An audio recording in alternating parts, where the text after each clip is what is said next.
In the Victorian era, Britain changed as never before. It was the time of great inventors, great engineers, but above all, great businessmen, entrepreneurs. And one of the best examples was the pioneer photographer, Francis Frith. It was in the 1860s that Francis Frith embarked upon a monumental mission using the newly invented photographic camera. He wanted to document every city, every town, and every village in the land. I'm tracing the footsteps of this remarkable man and his team of photographers. Using their pictures as my guide, I'll be traveling the length and breadth of the country, finding out what has altered and what has stayed the same. And along the way, I'll be taking my own photos to try and capture the mood of the place as it is now. That's great. Welcome to Britain's first photo album.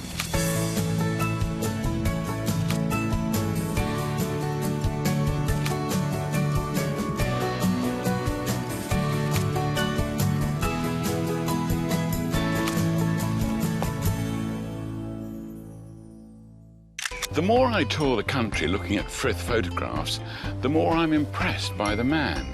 Any roll call of the great artists of the 19th century is unlikely to include Francis Frith, but perhaps it should.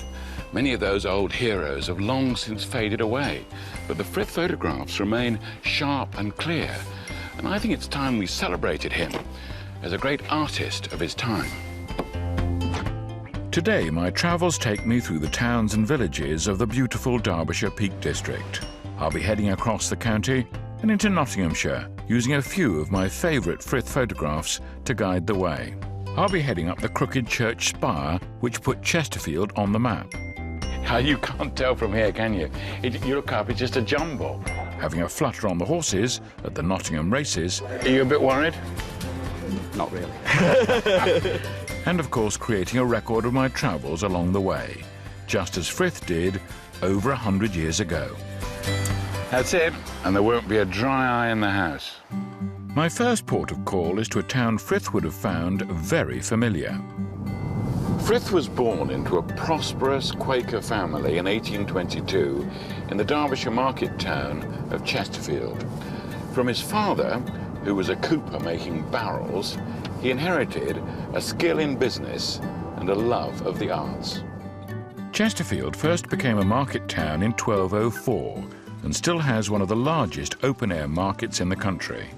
Frith would have seen the place flourish in the 19th century as the coming of the railways transformed the town into a busy industrial centre with a thriving mining community. These streets and the market square are the streets of Frith's boyhood, and today's first Frith photo has quite a childlike appeal. This is a story with a twist. The great twisted spire of the Church of Chesterfield. And it is a magnificent church, started in the 14th century, but then, several hundred years later, the spire began to twist. Is it still as bad as this? No, it's worse. Look at that. And it was this strange steeple that particularly captured Frith's imagination.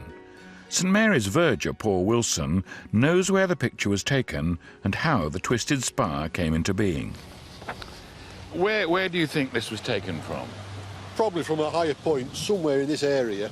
Yeah. Straight across to the church there. But of course, if you want to show how twisted the spire is, yeah, this doesn't show it so much. It's not the best angle. No, but if you look at it now, it looks as if it is much more twisted. Now, has that happened in the last 100 or so years? It certainly looks like that, and there is very strong evidence to say that it has moved quite considerably, certainly since that photograph was taken. And is it still moving? Is it still twisting more? They gave it a new backbone in 1898, but it's still twisting. Very, very small measurements each time. But it is the most famous twisted spire, certainly in Britain. Absolutely. St Mary's is the largest church in Derbyshire. It underwent a major restoration in 1843 when the state of the tower was fully debated. So at the time of the restoration, that was the moment when they had to decide whether to keep the crooked spire. That's right, that was the final time.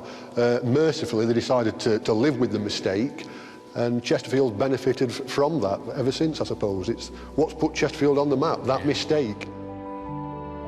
The quirky steeple was loved back then, and it's still loved today. But what could possibly have gone so wrong? We're climbing up the 144 exhausting steps to find out. Right, so we're inside the spire, aren't we? And how much does it weigh? About 200 tonne altogether. So it starts to twist. And why is that? Well, a lot of people talk about the unseasoned timber. A lot of people think it was common practice to use green wood. You know, you needed a certain amount of movement and flexibility there to shape it and fashion it. But it's thought the original workmen possibly weren't as clued up as they might have been as to what extent that wood was going to start warping. So these top beams that we can just see right up there, they're very, very slowly doing that. That's right. That's what's going on? That's it. You can't tell from here, can you? You look up, it's just a jumble. While the spire looks incredible from inside, Paul has insisted we need to go outside to get the full picture. Outside onto the small and very windy parapet. Now, I don't have a good head for heights. There might well be a lovely view, but I'd prefer not to look at it. All this is lead that we're seeing? All lead. I mean, it's been patched here and there over years, but the original lead was far too thick and heavy for that wooden frame to cope with. So the lead really is one of the major causes of the twist? Certainly. You've also got problems with the lead when the sun comes out. The sun warms the lead up, and of course it expands that little bit and contracts. And of course when the lead moves, the wood underneath to some extent moves with it. That is a terrific twist, isn't it? That's it. If you look up there, you can see it. Yeah. Coming right over the top of you. Yeah, that's amazing. Nothing really prepares you for looking up and seeing that. Interesting to see the spire from up there, but for me, it's much nicer from down here on terra firma. Francis Frith knew this church as a boy. His parents were married here, and it's possible to trace back his family roots to this area, at least to the 17th century. He remembered his mother telling him, as a child, to run over to the church and find out if the spire had fallen in. Well, Francis, it's still there, isn't it? Chesterfield's church spire has been part of the town's skyline for centuries, an inspiration for Frith and countless other photographers. And St Mary's, with her unusual crowning glory, is what I too want to capture in my photograph. On this occasion, I want to be more the photojournalist. I'm going to tell the story of the crooked spire in my photograph, and that means I've got to be here because that's where the spire is at its most crooked. St Mary's, a rich church with a not-so-fatal flaw, set against a perfect blue sky. But we do get the sense of a terrific church, a magnificent church, with the quirkiest little spire that you could even think of. It is a sort of dream, really.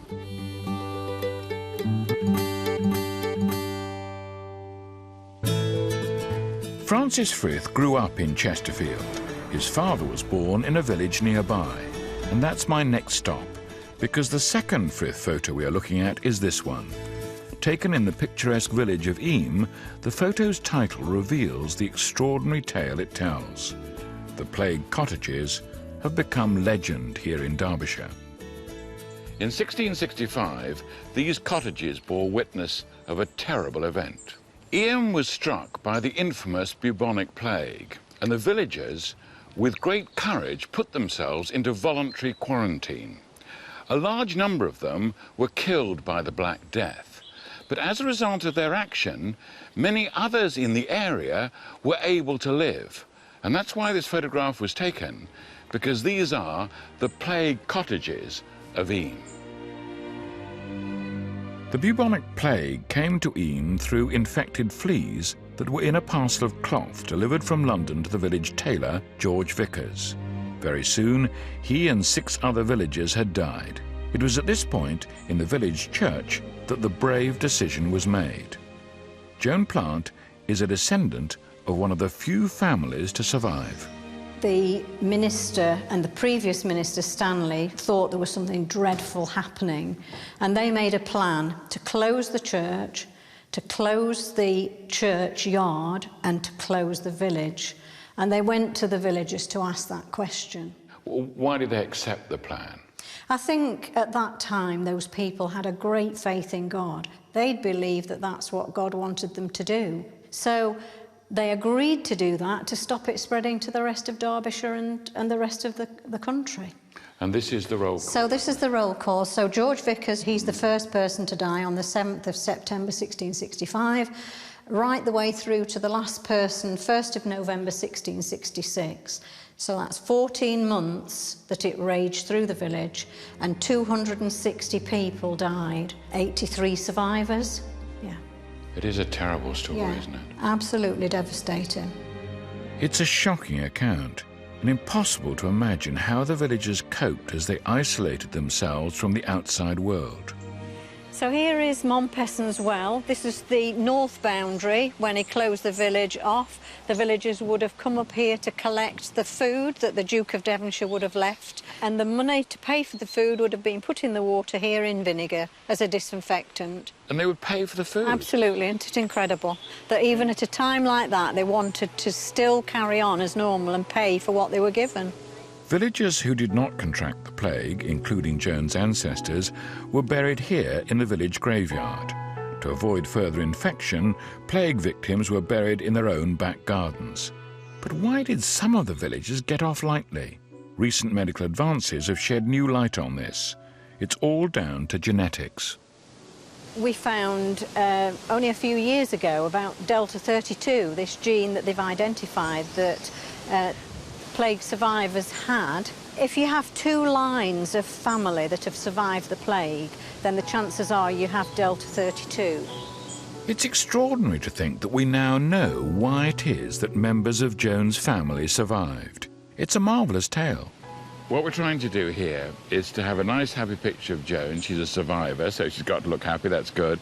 But she's next to the grave of some of her ancestors, and they share one thing in common, which is the gene which allowed her ancestors to survive the plague. Now, that is a remarkable picture when you're told the story, and that's what I want to do.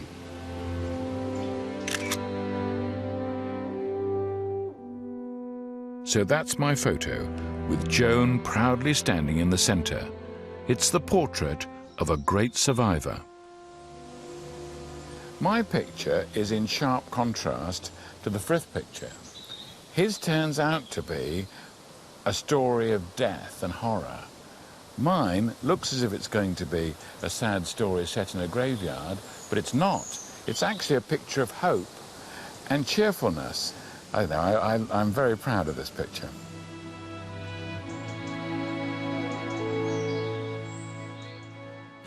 I'm travelling around the country tracing the footsteps of pioneer photographer Francis Frith. I'm now heading south from Eyam to the countryside near Bakewell.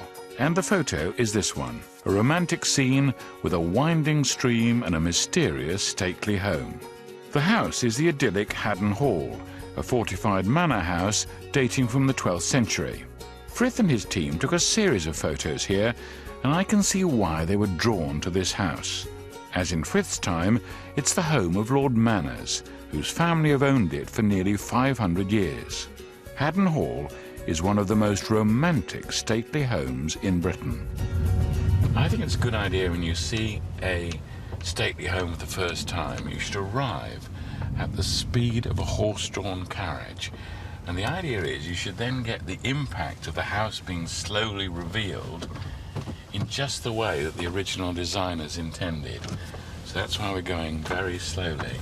And here is the grounds, and here you see the house, and it is very impressive. Haddon Hall does not disappoint.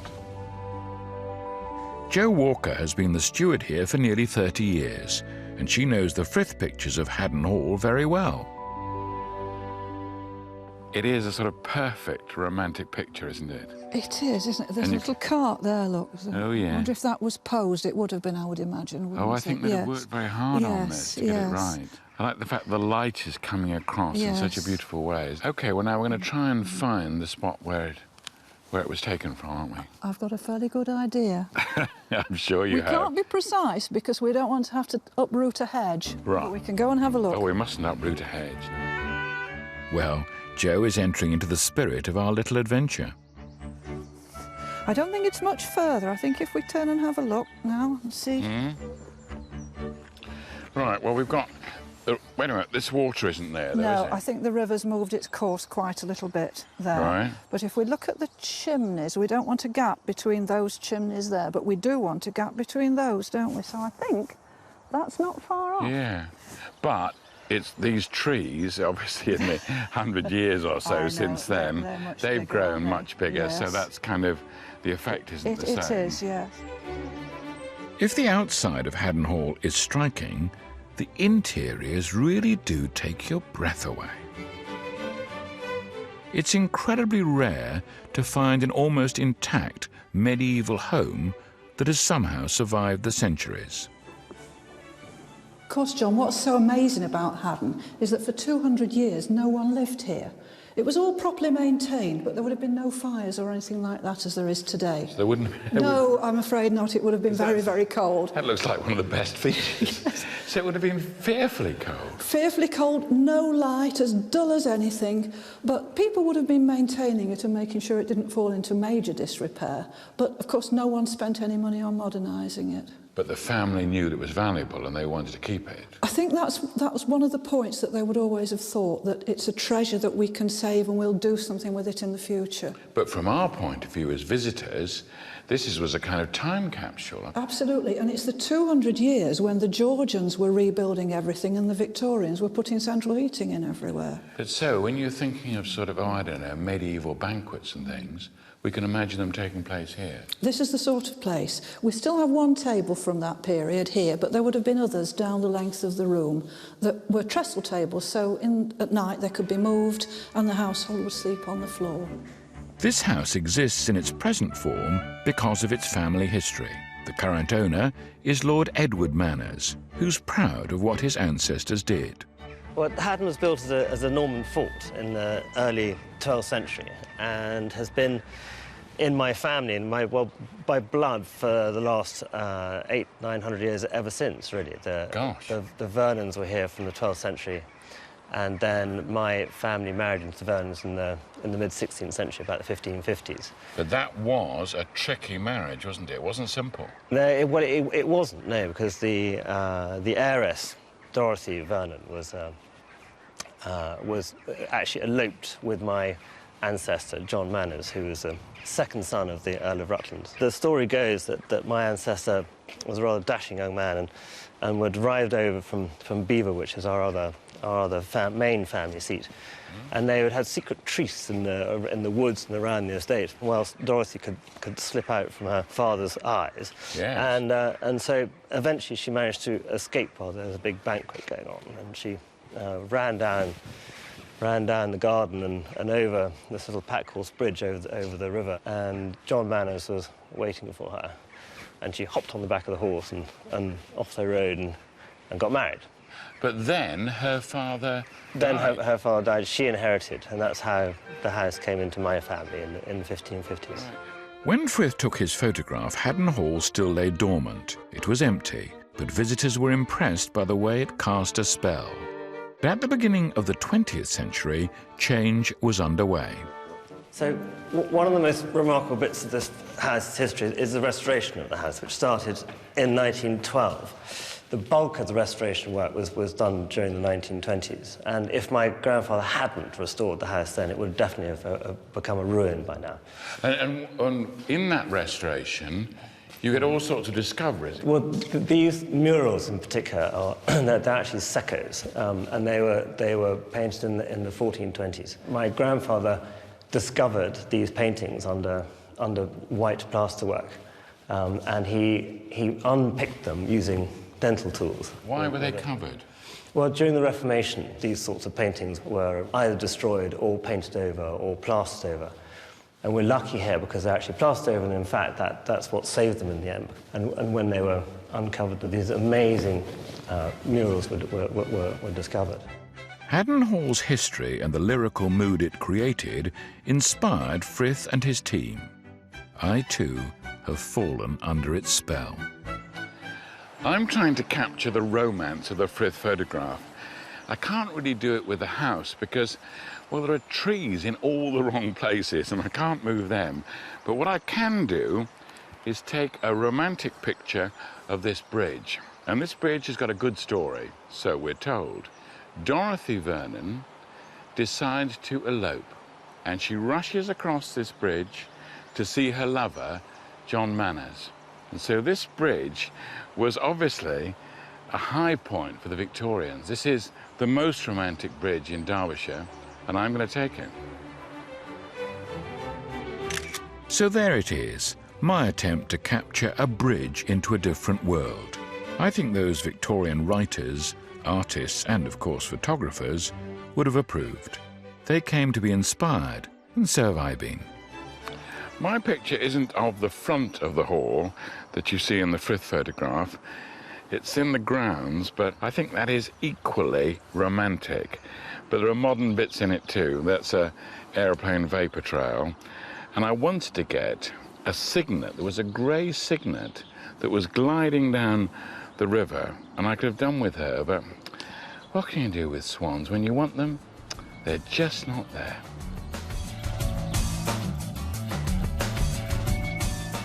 My final leg across the Midlands takes me over the border and into Nottinghamshire and to its county town.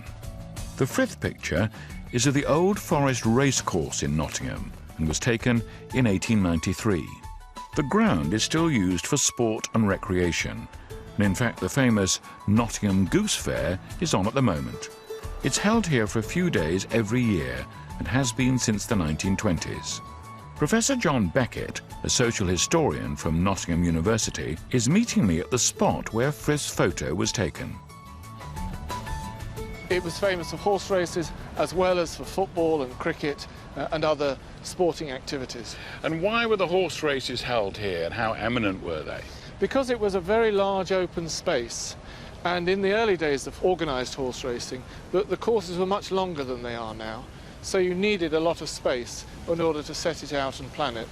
We know that there was racing here in the 1680s, and almost certainly it's a major course quite early on because it has a King's Plate, and when you're running for the King's Plate, that means that you've got sort of royal approval. But the horse racing was a bit rough, wasn't it? It was usually associated with rough people who you didn't want your daughter to get too close to.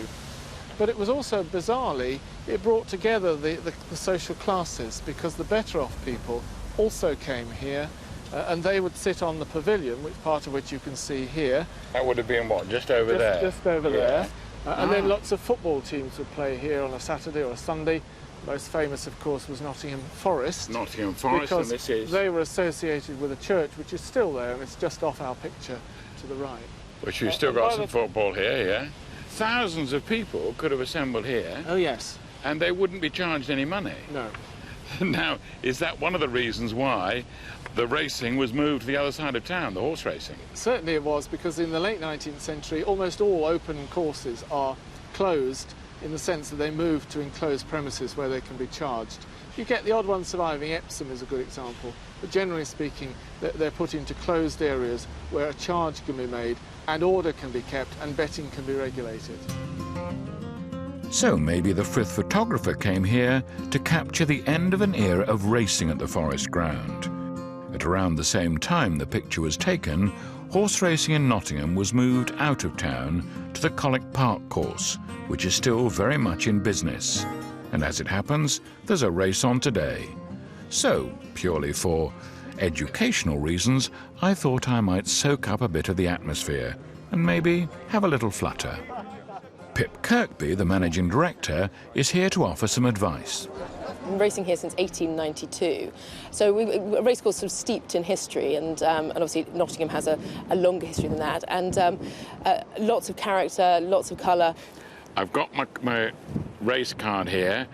I don't know anything about them, so quick. I've got £10 to win for 2 horses, so £20 in all. I think we should go for Monopolise and Sunday Bess. Sunday best. OK, am I going to win? Best of luck, but I'm a rotten tipster. Now you tell me. All right, thanks very much. Thank you. I've got my tips at the ready, so I just need to find a bookie to take the bets. Hiya. So I'm going to put £10 to win. Yeah. Right, for monopolise. Yeah. Spelt funny. OK. And £10 to win for Sunday best. Number 5, yeah. OK? All right. There you go. Now then, now that I've placed the bet, what are my chances? What do you think? Your chances are good. Very good. Yes? Very good? Yeah, very good. All right. And are you a bit worried? Not really. But you're still favourite to win. Right. With your 2 selections. When it came to gambling in the old days, the Forest Racecourse charged its well-to-do official members a yearly subscription in return for valuable silver betting tickets. But it was the unofficial and unregulated wagers on the side in which gentlemen lost their shirts. And that sort of betting ceased when the races started here at Colic Park. Licensed gambling on horses remains as popular as ever, with an estimated £300 million staked on the Grand National alone each year. I'm heading into the stands with the other spectators because the race is about to start. Come on, Sunday best. Come on, monopolise. Monopolising the others just couldn't get by. Figaro happily throughout and won well. Monopolise didn't in second place, nor in Sunday best. A really dismal third, and last was well. Hopeless. Absolutely hopeless.